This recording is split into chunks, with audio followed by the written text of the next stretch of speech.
इससे पहले जब हम दूर के लक्ष्यों पर निशाना लगाते थे तो सिर्फ हथियार का इस्तेमाल करते थे, जैसा कि आप जानते हैं। और अमेरिकी राष्ट्रपति से मुलाकात के बाद हम शायद हमारे पास कुछ और भी हो, मुझे नहीं पता, हम देखेंगे।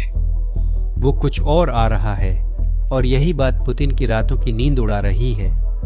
देखिए, जब मैं ये रिकॉर्ड करता हूँ, यूक्रेनी ड्रोन मॉस्को की ओर बढ़ रहे हैं। वहीं राष्ट्रपति ट्रंप रूस पर एक बड़ा ऐलान कर रहे हैं। देखिए, अभी भी पुतिन रूसी नागरिकों को यूक्रेनी ड्रोन से नहीं बचा पा रहे हैं। अब सोचिए, अगर यूक्रेन के पास इससे कहीं ज्यादा ताकतवर कुछ होता तो क्या होता। तो रूस के लिए हालात वाकई बहुत खराब हो जाते और यही बात पुतिन को सबसे ज्यादा चिंता में डाल रही है। पुतिन ने कई बार चेताया कि अमेरिका यूक्रेन की मदद करेगा तो यह परमाणु युद्ध हो सकता है। यही बात पुतिन 2 दिन पहले कह चुके थे। लेकिन ऐसा लगता है कि राष्ट्रपति ट्रंप रूसी धमकियों को लेकर ज्यादा चिंतित नहीं हैं। अब हम राष्ट्रपति ट्रंप की नई घोषणा के बारे में बस एक पल में बात करेंगे, लेकिन पहले चलिए ये देखते हैं कि पुतिन की चेतावनी क्या थी। आपने अभी संयुक्त राज्य अमेरिका के बारे में बात की, आप बस अमेरिकी राष्ट्रपति के बारे में बात कर रहे हैं। नई हथियार प्रणालियों की आपूर्ति में लंबी दूरी और उच्च सटीकता प्रणालियों जैसे टोमहॉक की समस्याओं पर चर्चा हुई। मैं पहले ही कह चुका हूं कि इससे हमारे संबंधों का विनाश हो जाएगा। कम से कम इन संबंधों में जो सकारात्मक प्रवृत्तियां थीं, कम से कम वे सकारात्मक रुझान जो उभर रहे थे। यह वही चाल थी जो पुतिन ने तब आजमाई थी जब हम हाई मार्स, ATACM या F-16 भेजने की कोशिश कर रहे थे। पैट्रियट्स, मुझे लगता है मैंने उस सूची में कई बिंदु छोड़ दिए क्योंकि वह सूची बहुत लंबी है। अमेरिका जब भी यूक्रेन को मदद भेजता है, पुतिन कहते हैं इससे तीसरा विश्व युद्ध हो सकता है और हर बार उसकी धमकी बस एक दिखावा ही साबित होती है। यह सिर्फ एक चाल है ताकि यूक्रेन को वह मदद न मिल सके जिसकी उसे जरूरत है। इसी दौरान पुतिन को चीन से सैटेलाइट डेटा मिल रहा है, पुतिन को उत्तर कोरिया और ईरान से मिसाइलें मिल रही हैं और जाहिर है पुतिन को किम जोंग उन से सैनिक मिल रहे हैं। अब पुतिन के साथ न्याय करने के लिए मैं समझ सकता हूं कि वह टॉमहॉक को लेकर इतना चिंतित क्यों है। देखिए, टॉमहॉक मिसाइलों की रेंज इतनी है कि यूक्रेन के लिए मिसाइल से मॉस्को पर हमला करना संभव हो जाता है। अगर मैं क्रेमलिन में रह रहा होता तो मैं भी इसकी चिंता करता। आखिरकार पुतिन ने 3 साल पहले यह युद्ध शुरू किया था, यह सोचकर कि वह 3 दिनों में कीव में होंगे और अब यूक्रेन के पास क्रेमलिन पर हमला करने की क्षमता होने वाली है।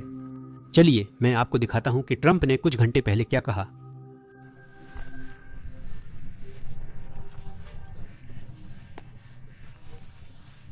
हाँ, मैंने लगभग एक फैसला कर लिया है।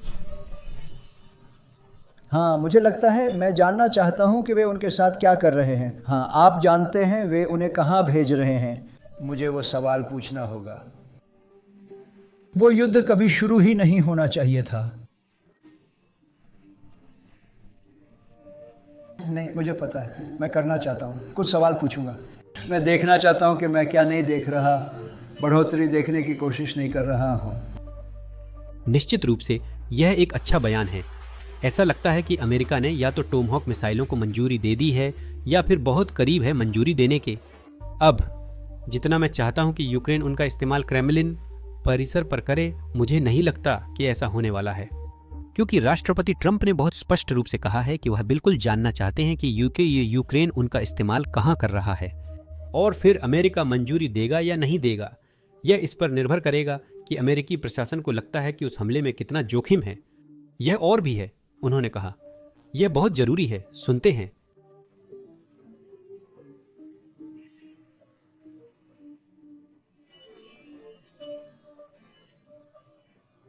अब कुछ लोग इस रणनीति से खुश नहीं हो सकते जिसमें अमेरिका यूक्रेन द्वारा किए गए हर एक हमले को मंजूरी देता है, लेकिन यह युद्ध शुरू होने के बाद से ही अमेरिका की रणनीति रही है।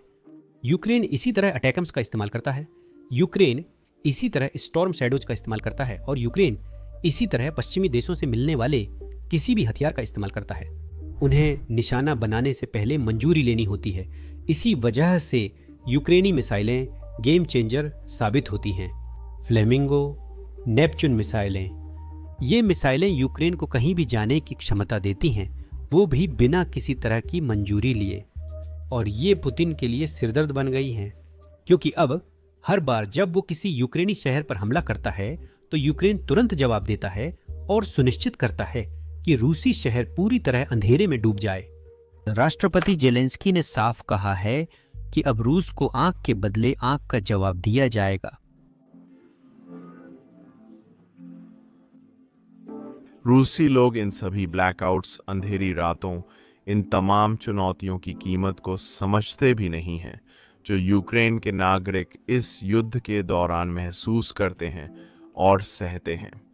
और यहाँ सवाल उनकी नैतिकता का भी नहीं है, जो उनके पास है ही नहीं, बल्कि एक शारीरिक एहसास का है।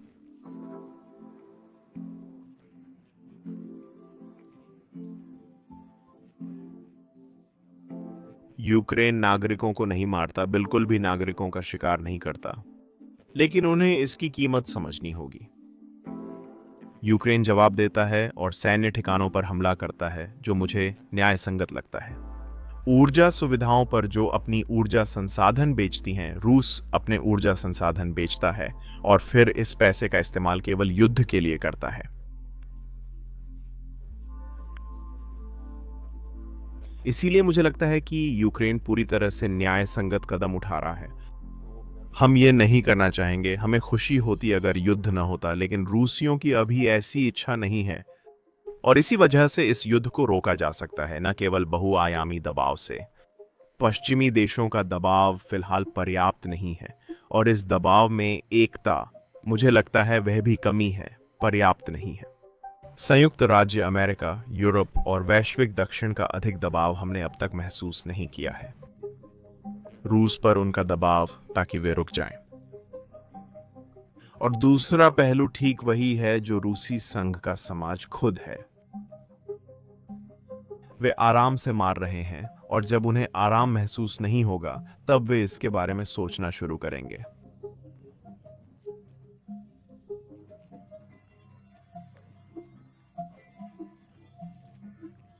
अब यूक्रेन बहुत स्पष्ट है कि वे ऐसा नहीं करना चाहते, वे रूसी नागरिकों को कष्ट नहीं देना चाहते।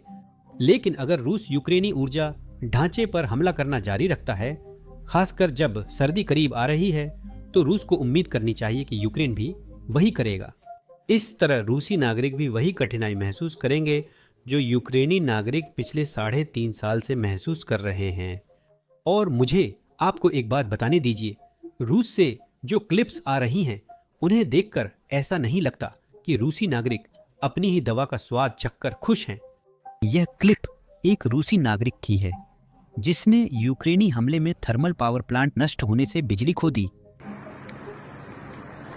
यही हाल है। यही हाल है यहाँ, राख की अंधकार।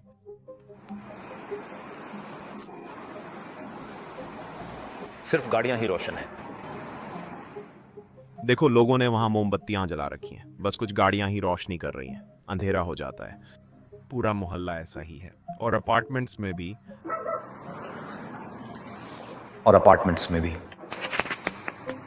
अब यही वो जगह है जहां मैं एक झूठ की ओर इशारा करना चाहता हूं, जो पुतिन और रूसी मीडिया रूसी नागरिकों से कह रहे हैं। वे रूसियों से कह रहे हैं कि टॉम हॉक युद्ध के मैदान को नहीं बदलेंगे। असल में पुतिन जानते हैं कि यूक्रेन युद्ध में टॉम हॉक नहीं इस्तेमाल करेगा। वे इसका उपयोग थर्मल प्लांट, गोला बारूद और ईंधन डिपो जैसे अहम बुनियादी ढांचे को निशाना बनाने में करेंगे। असल में रूस भी यही करता है। रूस मिसाइलों का इस्तेमाल जमीनी सैनिकों पर नहीं, बल्कि पीछे की लाइनों पर हमले के लिए कर रहा है। रूसियों ने मिसाइलों से यूक्रेनी नागरिक बुनियादी ढांचे जैसे मॉल, अपार्टमेंट्स और एक चर्च पर भी हमला किया है। पुतिन ईसाई धर्म बचाने की कोशिश कर रहे हैं, लेकिन साथ ही यूक्रेन में एक चर्च और पादरी के परिवार पर हमला कर रहे हैं। मैं आपको पुतिन का वह क्लिप दिखाना चाहता हूं जहां वह रूसी दर्शकों से कहते हैं कि टोमाहॉक मिसाइलों का मोर्चे पर असर नहीं होगा। वे इस क्लिप को रूसी वायु रक्षा की तारीफ करते हुए खत्म करते हैं, जो हास्यास्पद है क्योंकि रूस खुद परेशान है। पहले क्लिप देखें, फिर देखें पुतिन कैसे रियल टाइम में बेनकाब हुए। जहां तक इसका सवाल है, यह खतरनाक है। जहां तक टोमहॉक मिसाइलों का सवाल है, ये एक ताकतवर हथियार है। शायद सबसे आधुनिक नहीं है, लेकिन ये ताकतवर है और गंभीर खतरा पैदा करता है। इससे युद्ध में शक्तियों का संतुलन या यूक्रेन की सेनाओं की स्थिति में कोई बदलाव नहीं होगा, चाहे उन्हें कितने भी यूएवी मिल जाएं और चाहे वे उन यूएवी से कितनी भी लाइनें बना लें। अगर उनके पास लोग नहीं होंगे तो लड़ाइयों का कोई नेतृत्व नहीं करेगा।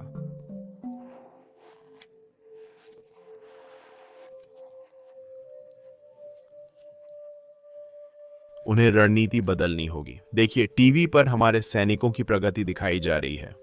2 या 3 लोग हैं, लेकिन वे आगे बढ़ रहे हैं। रेप काम कर रहा है, तो वे धीरे धीरे कदम दर कदम आगे बढ़ते जा रहे हैं। रूसी वायु रक्षा प्रणालियों ने खुद को ढालकर उन्हें गिराना शुरू कर दिया है। हमारे संबंधों का विनाश किसी भी हाल में उन संबंधों की सकारात्मक प्रवृत्तियों का। क्या टोमहॉक नुकसान पहुंचा सकते हैं? हाँ, लेकिन हम उन्हें गिराना जारी रखेंगे। हम अपनी प्रणालियों को और बेहतर बनाते रहेंगे। क्या इससे हमारे संबंधों को नुकसान पहुंचेगा? हम इस मौत की राह के अंत में रोशनी कहां देखते हैं? टोमहॉक का उपयोग अमेरिकी अधिकारियों की सीधी भागीदारी के बिना संभव नहीं है। तो बताओ क्या? अभी आज ही जब यूक्रेनी ड्रोन रूस में उड़ रहे थे, रूसी वायु रक्षा प्रणाली ने सच में दिखा दिया कि वे कितनी मूल्यवान हैं। यहाँ एक क्लिप है जिसमें रूसी वायु रक्षा मिसाइल एक रूसी अपार्टमेंट पर गिरती है। उन्होंने गलती से एक इमारत को ही नष्ट कर दिया। रूसी रिफाइनरी और ईंधन डिपो का जलना कोई हैरानी की बात नहीं है। वायु रक्षा प्रणालियां पूरी तरह से पुरानी हैं। ये सचमुच सोवियत काल की हैं, जहां वे एक अपार्टमेंट बिल्डिंग और ड्रोन में फर्क नहीं कर सकती। अगर पुतिन इन वायु रक्षा प्रणालियों का इस्तेमाल जारी रखते हैं तो रूसी सड़कों का हाल भी जल्द ही बेलगोरोद की सड़कों जैसा हो जाएगा। तो नमस्कार दोस्तों, मुझे नहीं पता कि कल से कनेवो की लाइट ठीक हुई या नहीं।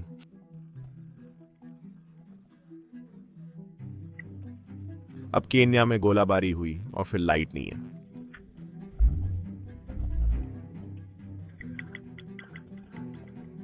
वहां राजधानी दिल्ली पब्लिक स्कूल का नियंत्रण है।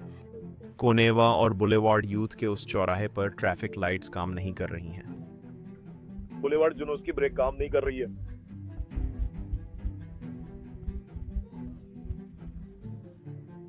ये बुडिनोवो है। दाईं ओर 10वां, 12वां, 14वां डार्कनेस है।